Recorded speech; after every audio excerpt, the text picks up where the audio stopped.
Welcome back to this first video, this initial video of the Excel Chart Lab channel. Uh, Today we're going to be walking through one of the most powerful built-in functions in Excel, the stock history function.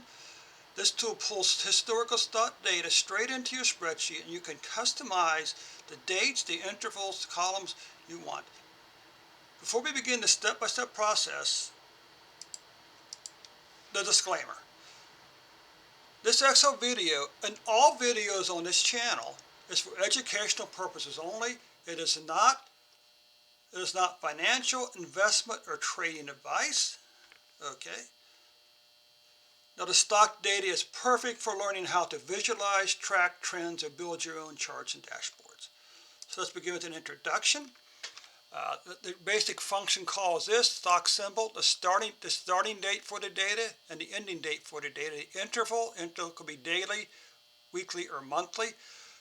Whether or not you want headers or not, and then there's the 6 columns numbered 0 through 5. Okay, and you can see the 6 columns down here, and you can see like the interval here, which is daily, weekly, monthly, and whether headers or not. So let's start with a basic function call of all.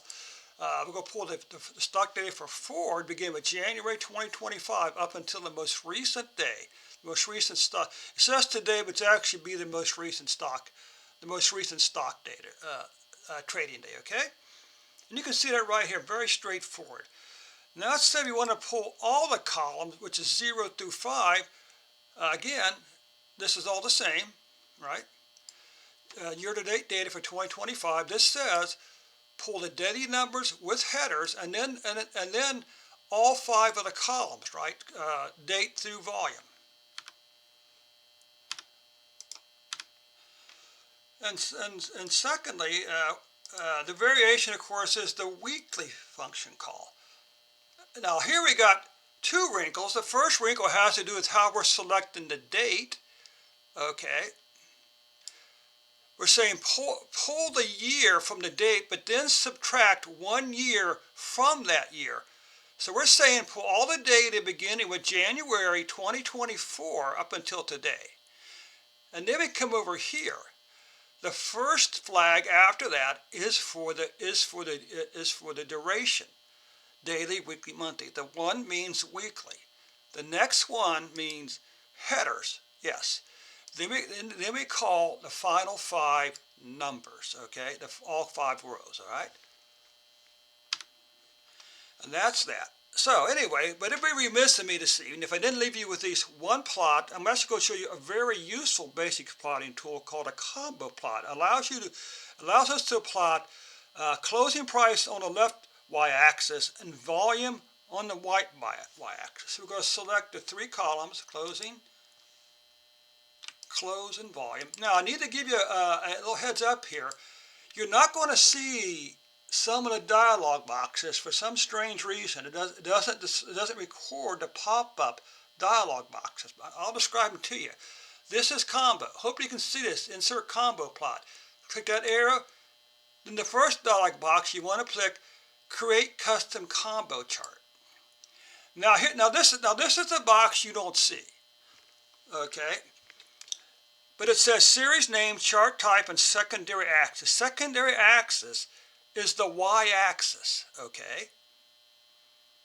But we want the volume. We want the closing price to be a line, and we want the volume to be an area.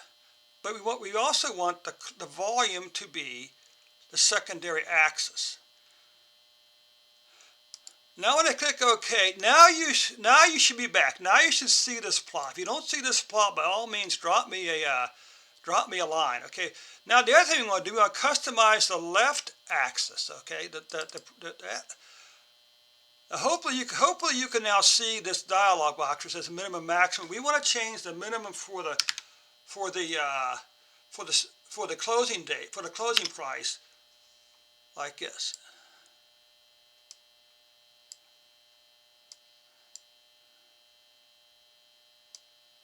So that's not perfect, but it's going to be close enough for us for this session here. And there you have it, a combo plot plotting the volume and the closing price on the same day.